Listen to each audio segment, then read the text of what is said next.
Major funding for these broadcasts is made possible by grants from New York Community Bank, Capital One Bank, Perfect Building Maintenance, Chase Commercial Term Lending, M&T Bank, Genova Burns.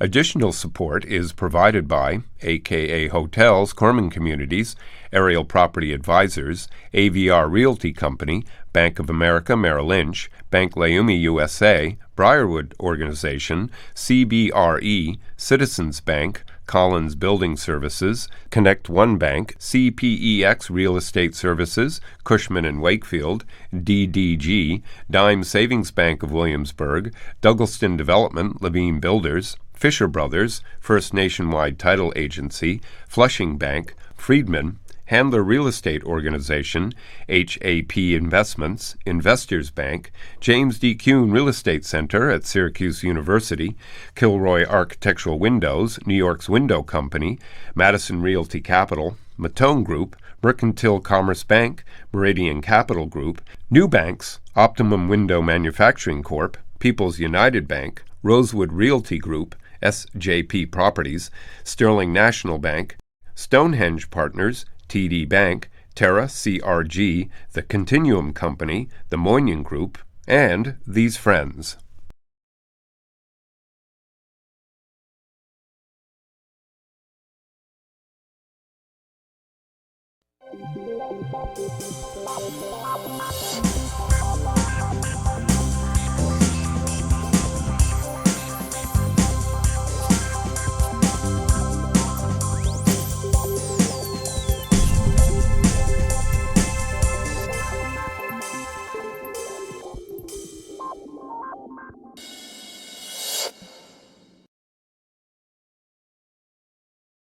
It's blossoming. I mean, office leasing, Amazon, Panasonic, Subaru, all these companies, Nestle, a new medical school. Everybody wants to be in New Jersey. The business climate in New Jersey is fantastic. So today, with the help of my good friend Angelo Genova and others, I've assembled this group to talk about the business climate in the Garden State of New Jersey. My guest, as I said, is Angelo Genova, who is a senior partner and dear friend from Genova Burns. Tom Comiskey, who is the regional president at M&T Bank for New Jersey. Jay Weinstein, who is the managing partner for the New Jersey office of Eisner Amper. Kevin Cummings, Jersey-born, Jersey City boy, who is the president and CEO of Investors Bank. And last but not least, the best lieutenant governor of New Jersey, and the woman who has brought in more business in New Jersey, the lieutenant governor, Kim Guadagno. This way I didn't screw it up. There you go. Okay, thank you. Good job. So, a couple years ago, and I've done many shows over the last 15 seasons on New Jersey, the business environment was never great. Most of the landlords, when we did a show, would say, Mike, one tenant moved from one building, the vacancy rate was there, and all of a sudden, I read this week about the Cushman & Wakefield report that you had the most leasing that you've had in a decade. And that's one area. And then you see these companies who are coming over here. A couple of years ago, I would do a show, and Blackstone was thinking of moving from New Brunswick. There was a subject of New Brunswick. There was poaching from the governor of Pennsylvania. And, there was all this poaching.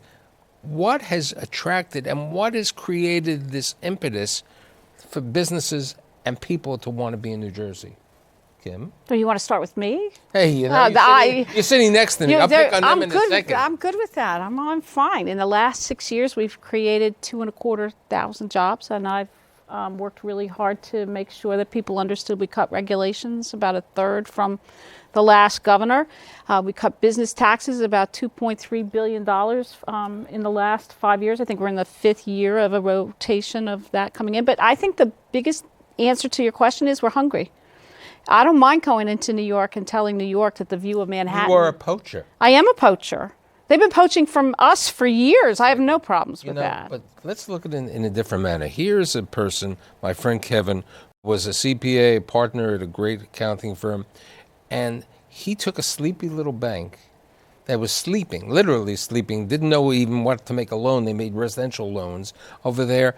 And look how you've grown. And what do you attribute all of this nice things happening in New Jersey? You have 105 branches now in New Jersey. When you went there, they probably had 3 or 4 or 5 branches. Well, a little more than that. But, our growth has corresponded a lot with the current administration, 2009, 2010.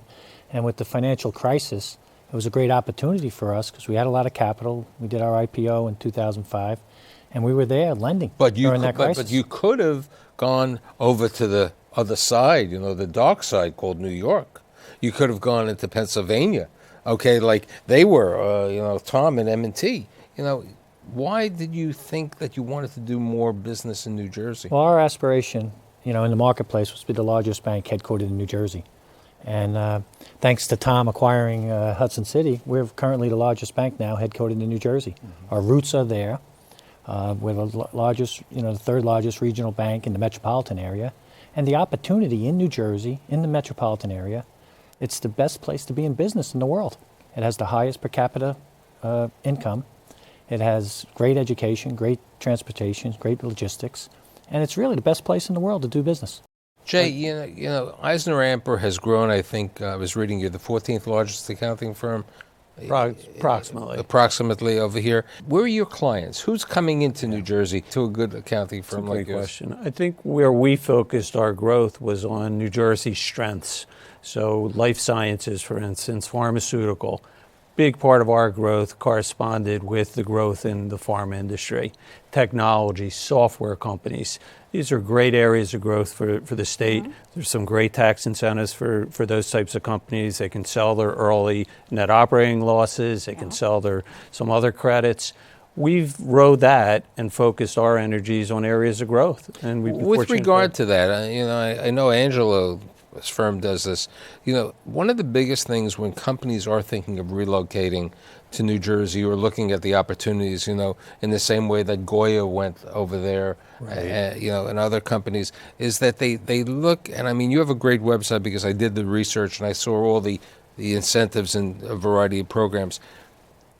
What do you have a special group within your firm and your practice who really explains incentives to companies? Sure. We have people that are schooled in the way of what's available by way of incentive programs through the state and otherwise. But I want to go back, if I can, Michael, to something that Kevin said. I think it starts with an administration and a government that is an advocate for creating a climate to welcome business into a state. And I have to commend Lieutenant Governor Guadagno and the Christie administration for setting the stage for creating that kind of climate. And I think beyond that, New Jersey, there are a lot of what I'll call structural impediments to development in any state. And in our state, you hear regularly taxes are high, the cost of living is high, the cost of raising your children is high.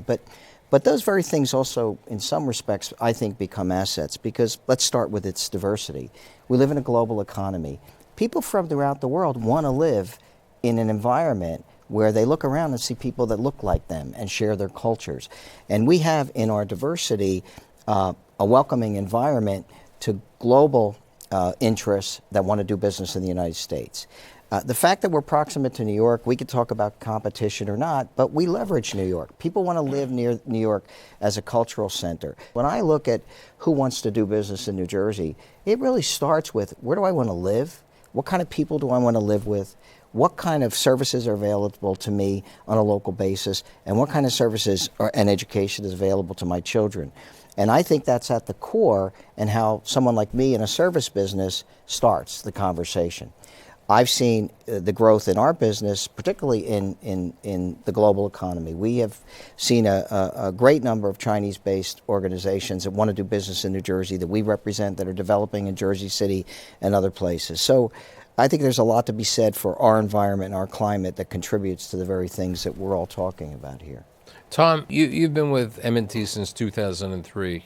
M&T has been committed to New Jersey, and from on my discussions with you and my discussions with the other senior management of M&T, there's a lot of business there. Yeah. We, commercial banking is where our bread is buttered. As an institution, we've been very committed to various industries and lending into the middle market, into commercial real estate development, healthcare, et cetera, small business lending. So New Jersey was a natural extension for us. And you're right, we've been lending commercially in the state for many years. We opened our first office in 2007 to start to establish a presence here. And as an institution, we're very opportunistic when it comes to acquisition. We didn't acquire a bank for the sake of being in the market. We waited for the right opportunity. And when Hudson City came along, and we share very similar cultures, relationship banking, commitment to the community, it just made a lot of sense. And of course, as many people know, there was a long road there for us to complete the acquisition. But it's nice to finally put it behind us and get back to what we do best, which is relationship banking and helping companies and developers in New Jersey expand and grow. Here's a question, and the two major things. Over the last 2 years, Amazon, which everybody would want, makes a decision to open up 2 fulfillment centers. One in Robertsville with no incentives, and the other one in Clifton, to open up their operation of their Amazon grocery in New Jersey. Okay, I know that Governor Cuomo and Mayor De Blasio might be upset, but they went to New Jersey. Okay, and certain people would say, we want to go to New Jersey because there's a bridge and a tunnel, and the bridge and tunnel takes time. But why do you think these companies like that, and why Goya, why Juniors, and why Subaru? Well, a couple of different scenarios. Goya was already here. They had a choice to go anywhere in the world. They decided to stay here. We worked very hard with them to resolve some of the on-the-ground issues they had. Panasonic could have left. Panasonic would have left had we not literally picked up the phone and talked to Joe Taylor on a regular basis, along with the locals. Don't get me wrong, Senator Booker played a key role in making sure Panasonic stayed in Newark. And some incentives, let's not hide that, but Amazon, you're right, we ran 17 different scenarios for credits for Amazon, and they didn't take a one.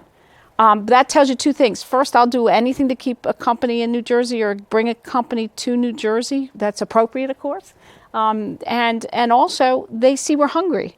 They see we're willing to go the extra mile. I give my cell phone out to literally thousands of people. That's how we kept Subaru. I got a call at 2 o'clock in the afternoon on a Sunday from the head of Subaru in New Jersey saying, we can't afford to live here. We can't afford to die here. I'm taking my company and I'm out of here. And I said, give me a second, tell me what the problem is. And they did. When we look at this in the resurrection of towns, as I said, Kevin grew up in Jersey City. It was a different neighborhood. Okay, the community is over there. It's business incentives, Lefrak originally going over there, the Simon Company is going into the malls, Angelo leaving, the Livingston area to make a commitment to Newark over there and running a presence. Amper, growing your practice over there, where you could have gone, hey, I could have grown more in the city, and I could bring people out over there. Yep. Who are you seeing, Kevin, coming to the bank today? Who were okay, and let me preface. Jersey lost a lot of pharma at one time. New Jersey lost in addition to pharma, they were the Lucent, the technology world, but they've been replaced. So who's coming to investors today to replace these markets? Because these are vacant buildings. We used to have a 30% vacancy factor in New Jersey in the office market. The only person who made money was the broker moving one building to another building. So it's a different Which is not the case now, just to clarify. No, as I said at the opening of this thing, it's the best year that we've had in 10 years in the renting. We're seeing a lot of traction on the healthcare side, a lot of good things, life sciences, but on the healthcare side. In the real estate development, construction development, everything along the transit centers, Cranford, anything near a train stop. And then you're seeing a lot of development in some of the underserved areas. In Plainfield, Rahway, towns like that. Big development with some EDA incentives with John Hanson up at the St. Joe's Hospital up in Patterson for a hotel and a major office building. So there's a lot of good things going on. It's a good public-private, it's a good environment. It's a good public-private partnership. And people are hungry for the business. I think another good example, M&T Bank had always a strong Philadelphia presence, but look what's happening to Camden. Yeah. People felt Camden was a place, that no one would go. Okay, you know, there were movies about it, you know, in many of the areas, and all of a sudden, Subaru goes there. They could have gone. They could have. 76ers. 76ers Whole moved their tax. headquarters there, You right? cannot buy property in Camden any longer. The square My, foot my law value firm, my law doubled. firm opened an office in Camden Yeah. 9 years ago. I think we were the first law firm in 50 years to actually set up shop in that city. And we've watched it blossom incrementally. To your question, Mike, about to Kevin, if I can stick my 2 cents in, what's replaced those traditional industries? That we lost. Right, Okay. and part of it starts with the millennials. I mean, these are entrepreneurial, inventive, creative people I mean- that want to live in I mean, cities Lieutenant- and want to bring you know, their something businesses. in which I cities. didn't talk about, Yeah. that the lieutenant governor, you know, basically did this incubator program. Okay, this Right, we incubator had program. incubators. Okay, which is bringing businesses. You know, and WeWorks, who was the biggest tenant Wow. last year in New York, signed more leases, made a decision to go to New Jersey. At one time, somebody said, "I'm going to go to New Jersey." You wouldn't have, and that's your people. That's what you were just Well, saying. who are That's the those people- millennials. Who are those people living in the transit villages? They're young people. They are entrepreneurial. They're creative people. They're involved in tech. They want to live in communities that they can walk to restaurants, they can walk to their cultural centers, and they want to set up shop in incubators that we're creating for Startups. them. And Audible's a great example. Audible.com. And I'll add, I mean, you know, Kevin knows this too. I mean, we're still seeing a very hot multifamily development market. And then back to the other question, in addition to that, we're starting to see continued strength in industrial development. So what industries are taking over? Well, let's go back to Amazon. I mean, New Jersey is primed to take over as retail, online retailing grows. That industrial development is going to need to support that industry, and we're already seeing that. And vacancy rates And are New falling, Jersey has which is great. always been, you know, one of the best places for retail, general retail over there, you know, with the malls and other operations. And what's, you know, specifically with regard to that, you know, I did a show on Staten Island, and I had the people from both the Wheel and from the outlet center. And my comment, and I hope that they do well, I said, you are 2 minutes away from New Jersey. Somebody could go to New Jersey and pay no sales tax on the clothing.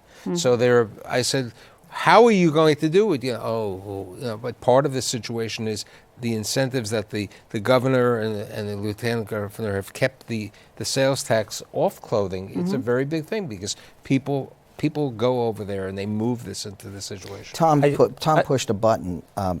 You know, we're raising the bridges. The Port Authority has made a major Bayonne engagement, Bridge. and we're going to have larger ships, and we are moving from a bricks and mortar to an internet-based retail system. And New Jersey is centered in the largest market in the nation, if not the world. You know, that alone, our geography alone, is compelling. Because the kinds of industrial warehouse growth that's going to occur. So there are a lot of positives to be said about how we can leverage technology and location to accomplish our objectives. I mean, I didn't say, but you know, New Jersey, the warehouse business, is one of the industrial business in New Jersey. The vacancy factor is next to nothing. Well, I mean, you everybody know wants why? to be Well, there. it's at You know 10 why? years Because ago. Great the transportation. numbers work. The numbers work. There's 130 million people you can reach from any place in New Jersey. That's $3 trillion worth of disposable income. And you cost it out because, you know, the numbers have to work for everybody. If the numbers don't work, then everything else goes by the wayside. Couple But CPAs You here. asked Right. earlier about what we see as our clients, our customers, why they're coming to New Jersey. I think the most compelling thing is the educated workforce here. I mean, some of the surveys, Kim, that I know you know we are... have more are- scientists and engineers per square mile than any place else in the world. And the young people who leave to go to school in other states, they come back. The people that we hired are all New Jerseyans who came back to the state That's after they were Now, done. let me give you a good example of what you're saying and how true it is. Long Island has been having a major loss of people because they never took care of transit-oriented development. So now, after all these years of losing, because no young person could come back to find an affordable apartment or an affordable house, in Long Island, they are taking the initiative in certain towns to be near the train and building transit-oriented.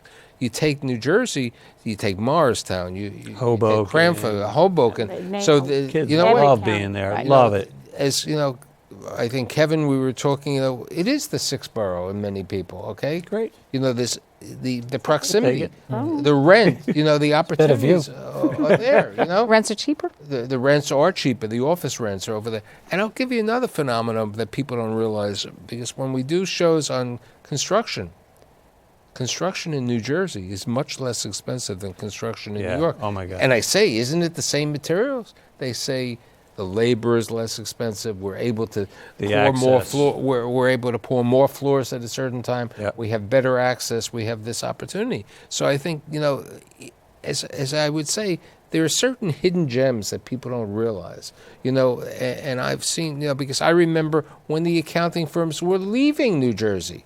At one time, 15, 20 years ago, every accounting firm had to be in Roseland. Everybody wanted to Right. go there. That was the market, right? You had your office over there. Yeah. And suddenly, everybody said, let's phase it down. Let's move a little smaller. But then certain people like Metro Park. The reason why Metro Park is good is because you're right near the train. And you look around in Metro Park, and every accounting firm now has an office in Metro Park. And every bank. And every Because they bank. can go right. everywhere. That's And right. every Right on bank the Metro. also. Touch every highway. I think, And those people are coming I in think from New You York. take an Angelo who has, 4 offices in New Jersey. Yes. And this was, as I said, a firm that has made a commitment to New Jersey, and they know the customers in New Jersey. And, there are developers, who are seeing it. I did a show 2 weeks ago, and I had this Israeli investor over here who raises money in Israel, and he raises money in Europe. And I said, you're building 700,000 square feet in Jersey City? Why? He said, because I can buy land at a cheaper price. I can explain to my investors that it's so convenient and nearby over there. So, that's important. Now, all of a sudden, as we were saying before, life sciences are back, okay? And the situation over there, how do you get Nestle to come in? Well, you got to tell the whole story, right? That's why I'm not. Sanofi, I can get part of it. Sanofi leaves and goes someplace else. I forget where. Okay. And we have 1 million square feet of empty space. We convince Advance Realty to come in and buy the space because they have a vision for the space. And then they start to subdivide it They've out. been on the show. And they have. Versatility. Good. Peter is good. And we worked very hard to help them sell that piece of property. And they're going to build almost a transit village in that area. I don't want to, but they're going to build a town center, which will allow Nestle's Health Center, if you don't know it. Nestle's is coming in, and they're going to put about 300 people to work in a facility that's already kind of built out for healthcare, because it used to be an R&D facility. So Right, it was a joint right, effort. okay, Mike, and- one of the quiet successes that doesn't get a lot of attention, you alluded to this, from a developer's perspective on the cost of construction. Unlike New York, where there's been a high degree of acrimony between organized labor and the developer and contractor community, there's been a real partnership in New Jersey from the trades and the developer owner community and the construction community. There's a much more enlightened labor leadership, I think, in New Jersey, where they have been as interested in seeing the projects progress as in other places. And I think it goes back to whether or not the leadership in the state, whether it's the political leadership or the workforce leadership, are willing to make the compromises to make it the kind of place that people want to do business. I got a labor union leader who would never vote for me in a million years, and I would never ask him to. He called me on the phone, on my cell phone, and he said, I think the company I work for is going down. Can you do something about it? And I said, well, let me check it out. We went in, we're offering him a package of incentives, and we'll be able to keep part of the company. That's the kind of relationship and trust, quite frankly, that I think people need to develop, because the labor leaders saw lines being laid off, people being cut back, and they called me on the phone and said, can you go in and see what you can do? Now, you can't put labor in the same room at that conversation, but at least we all sat down, and now we're going to put some tax credits behind it. Having come from I spent most of my career in Pennsylvania, and having come from Pennsylvania to New Jersey, one of the most dramatic differences is the collegiality. People actually do work together. Business people work together. Unions work together with, with the trades. It's dramatic. And the key, and Jay touched on this earlier, is really keeping that intellectual capital here in the state. And you look at Choose New Jersey and some of the initiatives that they've been working on to try to incent students from Camden, from Newark, from other areas, once they get through high school, college, stay in New Jersey, and I think that's critically important to retaining that strength. You take. We got to correct the estate tax. No question. Keep people. Yeah, I agree Keep with the you. wealth here. No. That's the one. Well, you know what drag, the I problem would is, say. Kevin? The problem is that it's happening on both ends. Yeah. The retirees don't like the estate and inheritance tax, Mm-hmm. so they're leaving. And the younger professionals are they now have flexible careers. So they look and they say, I have 2 or 3 kids that are going to go off to college in 10 years.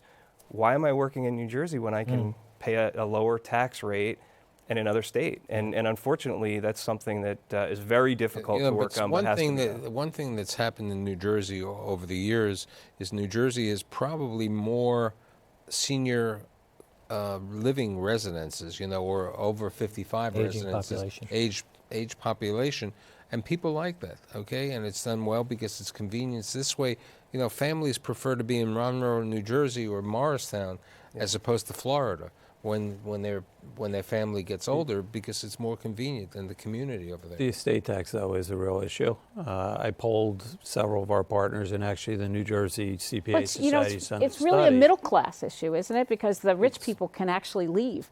Right. So it's So really I think, hurting Kim, you're people that 100% right. the small business person works his whole life to build a cleaners up, and he can't hand it off to his son because his son is going to have to sell it to pay the estate Well, tax. we don't want those people to leave, right? Of course. Right, The exactly. people That's who what I mean. cash out on So that. I agree with you And- 100%. And in that same manner, Yeah. I'm certain that people aren't going to leave. Okay, I'm pretty certain that with the right administration, the estate tax will be, the same way that the federal estate tax was That's what we have to do. taking care of it. Raise the exemption. Revise that situation.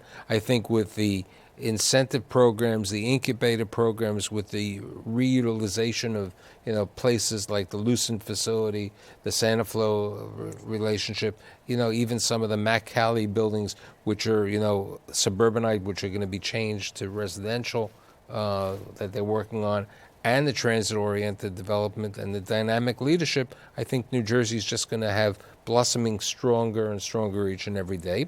And as I celebrate my 802nd show and my 15th season, I'm certain that I'm going to invite everybody back because Angelo and Kevin have been here so many times with me. And I'd like to thank all of you for being here. It's always a Thank pleasure. you for My having friend us. Angelo, Tom, Jay, Kevin, and Kim. And I'll see you next week.